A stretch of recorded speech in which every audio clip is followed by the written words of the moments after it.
Hello, everybody. So today we have a wonderfully contentious topic, which is can cis people experience gender dysphoria? And to give you the spoiler, I think yes, absolutely, definitely, they can, they do, they have, and they will. And to tell you why this is the case, well, I happen to be a trans person, and that means that I'm correct about anything that has to do with gender. That's how it works. I asked a liberal, and they said, yeah, trans people are correct about trans things, listen to trans people, and so do what they say. I'm right. All right, so we're going to do a little bit of a paint stream thing. It's not streaming. I'm recording this because I have too much anxiety.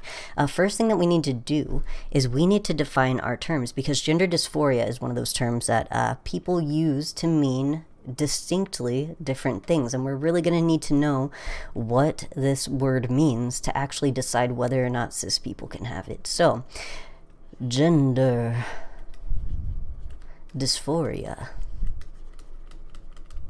What does it mean? Okay, well, first let's break it down. What does dysphoria mean? Dysphoria is the opposite of euphoria. Euphoria is when you feel real good. So dysphoria is when you feel real bad about something. And the thing that you feel real bad about is about your gender. But people don't use it to only talk about the social categorization. Also, we're not going to be talking about like the DSM categorization of like criteria of gender dysphoria. We're going to be talking about how people actually use the words. And so what people mean when they say gender dysphoria is two different things. And the first one is this discomfort, this unhappiness, dysphoria with your body pertaining to your gender, or it can be discomfort with your social role pertaining to your gender. So there is body dysphoria, which you could also call like sex dysphoria, physical dysphoria, and there's also social dysphoria. Two totally different things.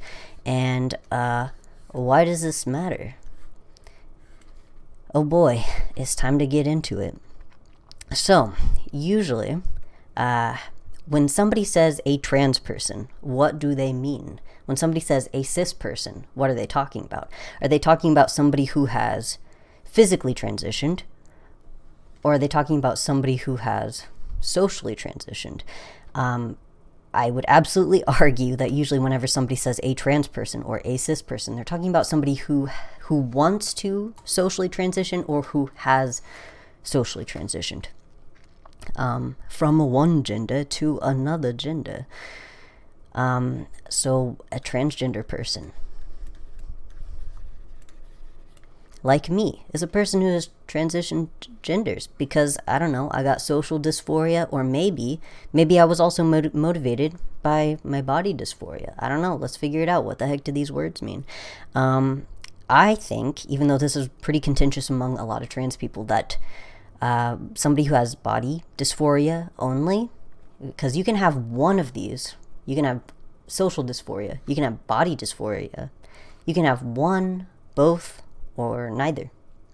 But if you only have body dysphoria, but you don't have social dysphoria, let's say that you are a cis guy, and you're comfortable with being a guy. You like dressing the way that they say guys are supposed to dress. You like being a dad. You like talking the way guys talk. You like he, him pronouns. You like your short haircut, etc. But you're really freaked out by your genitals. You're like, I have the wrong genitals. Something in my brain just says I'm not supposed to have a peen. I think it is useful to use the terminology here, transsexual. A person who only has body dysphoria, and maybe they only want to modify one of their primary or secondary sex characteristics because there's some kind of discomfort there, some kind of dysphoria. I think it is useful to use the terminology transsexual versus transgender. And I think that a cisgender person, somebody who does not want to socially transition, they might want to medically transition. They may want to change something on their body. So you can be cisgender and you can also be transsexual. Yeah, sounds a little bit weird, but I wish that this is something that we could give a little bit more attention, because there absolutely are a lot of people out there who just feel like, I'm comfortable with the social role that I was assigned at birth, but I'm not cool with a lot of the features on my body. And it can be very hard for those people to get letters from a therapist to go in for surgery, because doctors aren't familiar with people who have had this experience. And this is an experience that a lot of people have had. I've read a lot of people. I've read an account from a guy who he basically calls himself a trans guy and plays the role of a man, the social role of a man, because he had physical dysphoria, he had body dysphoria, and he wanted to change primary and secondary sex characteristics. But he said, to tell you the truth, I would be more comfortable if I could look like a guy but be a woman. These people exist. There are cisgender transsexual people.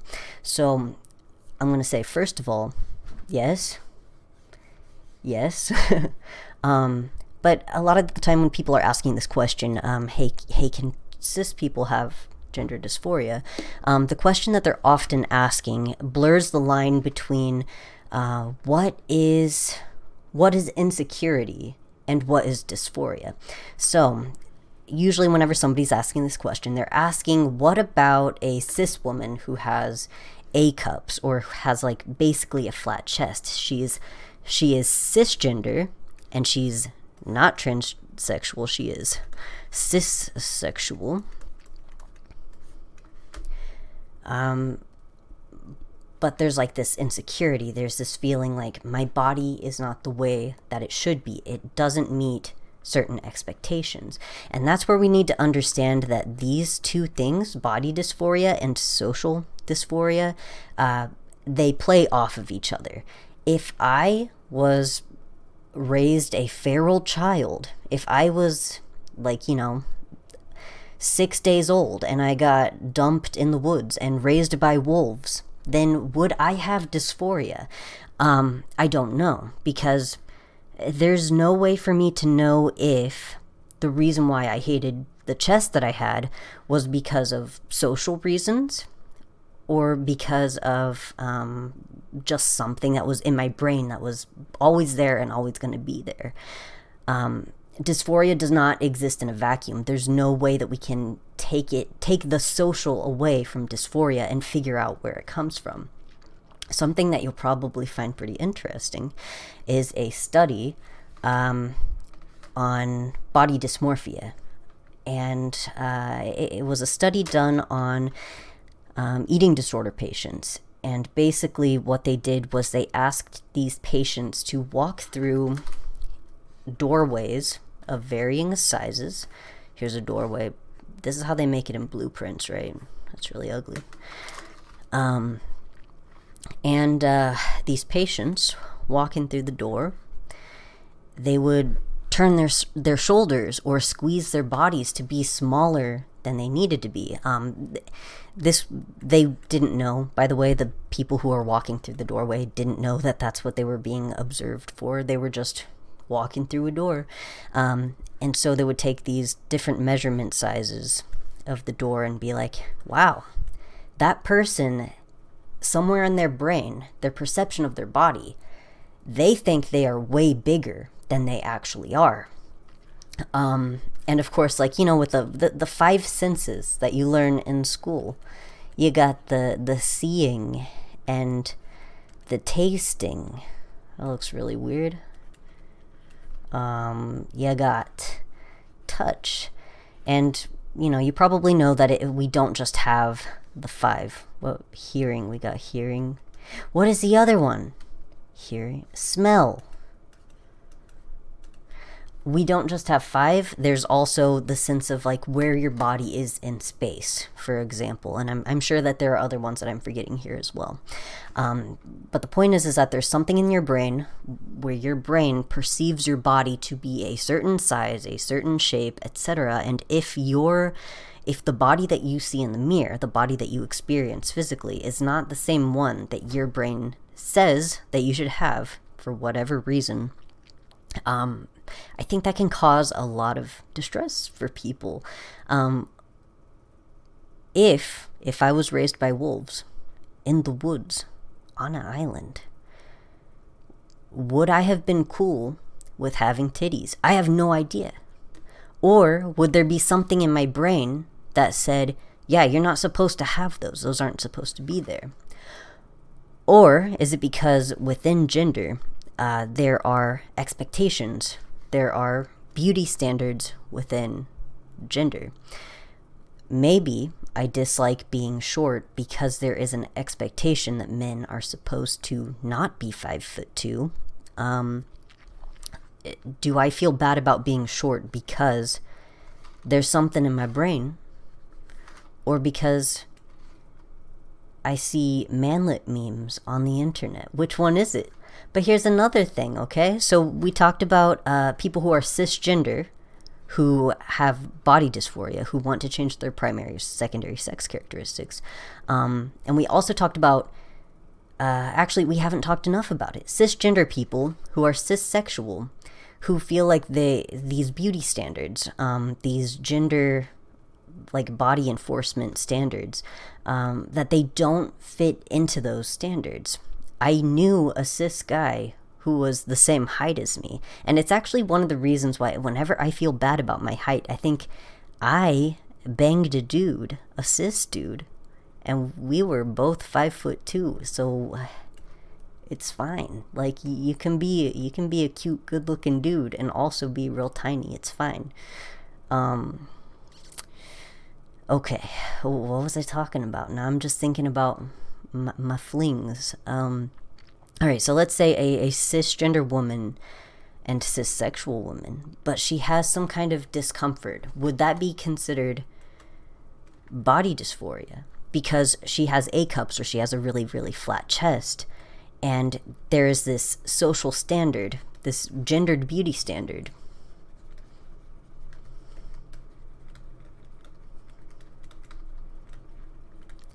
that women are supposed to have chests that look a certain way. Would that be considered dysphoria? Maybe. You could probably consider it dysphoria. And for me personally, I believe in very radical bodily autonomy. And if categorizing this as gender dysphoria, if that would help people get access to medical procedures that would make them more comfortable in their bodies, then yeah, heckin' categorize it. I say yes. But some people think like that trivializes the trans experience, because, you know, dysphoria for trans people is very real. It can contribute to the high suicide rates and all that kind of stuff. So does a cis woman who has a flat chest and wants to have a larger chest, is that in any way equivalent, or is that trivializing to a trans woman who has a flat chest, who needs breast augmentation? And it can be really hard to get breast augmentation covered by insurance for trans women, which I think is really ridiculous. I think it's actually more likely that trans men are able to get getting the titties removed, getting that covered by insurance is usually more likely than trans women getting breast augmentation because it's cosmetic covered by insurance. And that's heckin' messed up. That's not good. But is that equivalent? Is that trivializing to trans people that a cis woman would feel this way? I don't think it is. Unless, you know, let's be consistent. My girlfriend is trans, and she's been on hormone replacement therapy, so she's grown titties, but she's often not super satisfied with what she has grown. She thinks they're too small. There's this whole thing with Tanner stages. Tanner stages is basically the stages of development within puberty, and it can describe breast development, it can describe like genital development, and a lot of trans women will be like, I'm only in Tanner stage 2. I'm supposed to, I think the final stage is 5, when it's like, your breasts are done, they're where they should be, this is what boobies are supposed to be like. But there are some cis women who don't get to Tanner stage 5. I think it's 5. I kind of want to double check, but the point is that cis women can experience the same type of discomfort, dysphoria, that trans women can experience. So comparing a cis woman and a trans woman who both have breasts that are like stage 2 out of stage 5 in breast development and feeling uncomfortable about that, is one more valid than the other one? I don't really think so. I don't think so. For a trans guy whenever a trans guy goes on testosterone, your genitals grow a bit, which is, I'm going to use the terminology that cis people will understand, which is the clit. The clit is basically, the clitoris is analogous to a penis in a lot of ways. The only real difference is that there isn't urethra going through it. It doesn't have that part of the anatomy set up, but it reacts to testosterone in the same way. Sexually, it's and physiologically, it's very equivalent. If a person, like a baby or a fetus, is introduced to testosterone, even though it's AFAB, then and it's introduced to testosterone at a very young age while those parts are still developing, it will look a lot heckin' more like a penis than a clitoris. Basically the same body part.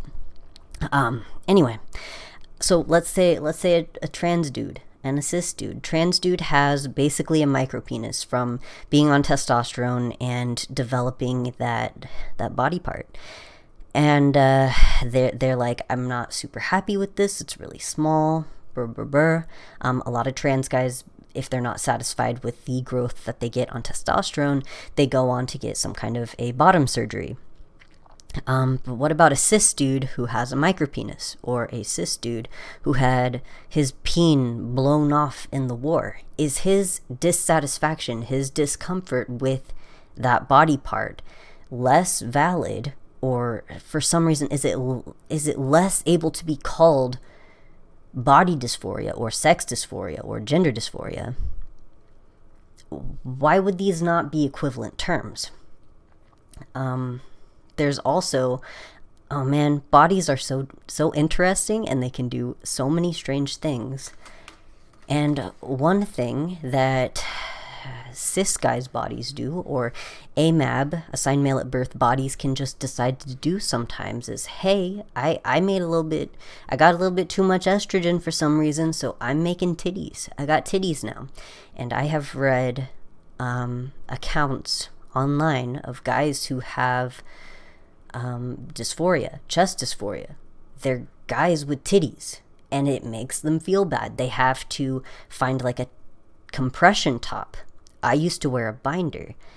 In my mind, there's no reason why, if a cis guy called that dysphoria, and a lot of cis guys do end up getting surgery to remove gynecomastia, breast development, I don't understand why that would invalidate me. Why would that make my gender dysphoria less real? Why would that trivialize my experience as a trans person? I have no idea. It very much confuses me. If somebody said, I have dysphoria because my nose is ugly, like, that isn't related to your gender. So I guess I could understand, like, hey, this isn't the same thing. Or like, I have acne, so I have dysphoria. That's not super related to your gender. Hey, here's another reason why cisgender, cissexual people might have dysphoria. Did you know that cis women grow facial hair like all the time, even if they don't have androgenic facial hair development with those hard whiskers? Even if they don't have that, they still got the wispy peach fuzz And especially for cis women who have light skin and dark hair, yeah, that can make them feel gross and bad because of these gendered beauty standards. Is a cis woman having facial hair less deserving of treatment? Is she less deserving of having access to electrolysis or laser hair removal than a trans woman? Is she, is it not real anymore? Because basically all I'm trying to say is I'm a gender abolitionist, and I think that this sucks. Gendered beauty standards and gender enforcement, basically, it really sucks a whole lot, and it would be super cool if we got rid of the boxes, you know? Because right now we've got two boxes. We've got, look, we got to get our colors. That's the important part of this, okay? We've got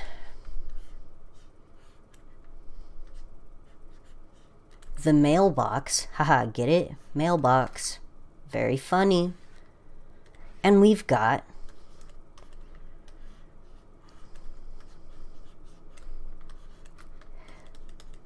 the female box. This one's made out of iron. And these boxes make people less happy. These boxes are only used to enforce certain standards on people's bodies and people's behaviors. And, you know, like, gender abolition is a thing that's not going to happen for a real dang long time. But let me just tell you a little bit of something about my experiences and why I think that this whole thing right here, with like the transgender and the transsexual being two distinct categories, social dysphoria and body dysphoria being two distinct categories, is I tell people I'm a trans guy because that's the easiest way to explain my experience. When it really comes down to my social experience with gender, I think it's stupid. I don't relate to it. I don't want to like drive a truck. I don't want to be macho. I don't want big muscles.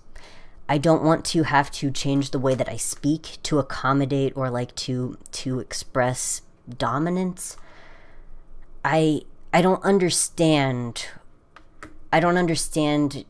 having a gender or relating to a gender. I'm probably agender. There are some parts of like being a guy where I'm like, okay, yeah, I guess I get that. Like that makes a lot more sense to me than being a girl. Like the social category of being a guy, more comfortable to me than the social category of being a girl. I can fit into one a bit, can't fit into the other at all.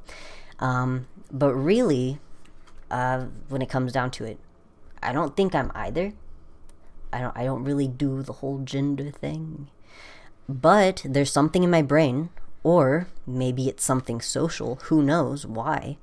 But I had a lot of distress when I started puberty. When I started having breast development, when my hips started growing, and all of that kind of shit. I couldn't stand it. I could not stand what was happening to my body. And it wasn't because I thought that women are bad, so I don't want to be a woman. Women are weak, etc. It wasn't like a misogyny thing. It was just like my perception of who I am and what my body looks like does not look like what is happening to my body right now. And that caused a lot of distress. But when it comes to primary sex characteristics, my discomfort was mostly with the secondary characteristics, the stuff that happened during puberty. Primary characteristics, genitals, I don't know if I really need a dick. Why? I don't know. Why does my brain tell me, like, penis, take it or leave it? I don't know. I don't know why my brain works that way. But there are a lot of trans people who feel that way. Not all trans people get bottom dysphoria. In fact, I think it is the like super minority of trans people get bottom dysphoria, and bottom surgery. I meant to say bottom surgery. I hope I wasn't saying totally wrong words this whole time. Most trans people do not get bottom surgery, which is always really weird to me because, you know, back when I didn't know what trans people were, you would hear people say like a sex change. They got a sex change, and they'd be talking about bottom surgery. They'd be talking about, usually they'd be referring to genitals. And genitals has always been like a really big focus when it comes to the trans experience. But really, it can be a huge number of things, you know? There's the social role. There's the primary and secondary sex characteristics. There's so many different ways that you can present. And, I don't know. Anyway, all I gotta say is that anybody can have gender dysphoria, because if you think about it, if you create 2 boxes for every single human to fit into, okay, look, we got, let me get the white, and we've got, that looks weird, that's not what I wanted the white color. There's 100 humans, okay? And you think 50 of them are going to fit in here and be perfectly happy, and the other 50 is going to fit in here and be perfectly happy, except, I don't know, 2 of these 100 are already probably intersex, and even if we were doing the gender essentialism thing, there's already 2 people who are like, literally these boxes are stupid, and I'm going to have to get surgery if I want to fit into one of them because I have an atypical like sexual characteristics. Like these boxes are dumb. There's automatically 2% of people who aren't gonna fit. And if you also tell these people, if you tell these 100 people that these 2 boxes are not just physical sexual categories, but they are also describe your personality. If you are nice, you get to go in the iron box, the pink box. And if you are mean macho, then you get to be in this box. Actually, no, boys aren't mean. Let's say, okay, here's the dichotomy. Here are the 2 genders. Ah, yes, the 2 genders. Nice and strong. And some people are like, hey, but I'm nice and strong. Like, what do you mean? Well, if you're a guy and you don't like doing sports, are you still a guy? What if I'm a dude and I want to play with Barbies? What if I'm a trans dude and I want to wear a dress? Where do I get to be? How are you going to treat me? How are you going to refer to me? All I'm saying is that 100% of people, most people, eventually are going to realize that they have some kind of dissatisfaction with these categorizations. Nobody is going to fit into these perfectly. Maybe a guy is strong. Maybe he's cool with like the social categorizations of his gender. Like, I have all of these personality traits. I like video games. I like the stuff. I'm the kind of person that a dude's supposed to be. But I have gynecomastia, but I can't grow facial hair. These boxes just make people unhappy. That's all it is. It makes people insecure and unhappy. So, anyways, I guess this turned into a lesson on gender abolition. Gender sucks. Gender is dumb. I guess I'm agender. I don't got one, but I'm transsexual because I wanted to change my body. So, food for thought. Let me know what you guys think in the comment section, and I will see you next time. Bye. Oh, also I've been getting really into cross stitch. This is my first ever cross stitch, and this is my second ever cross stitch, and I'm gonna my walls are gonna be fucking covered in this shit. Ooh, that's such a girly, that's a girl thing to do. Are you sure you want to do cross stitch like a girl? Yeah, I'm pretty sure I want to do it. I really love it. Cross stitch is fun as hell.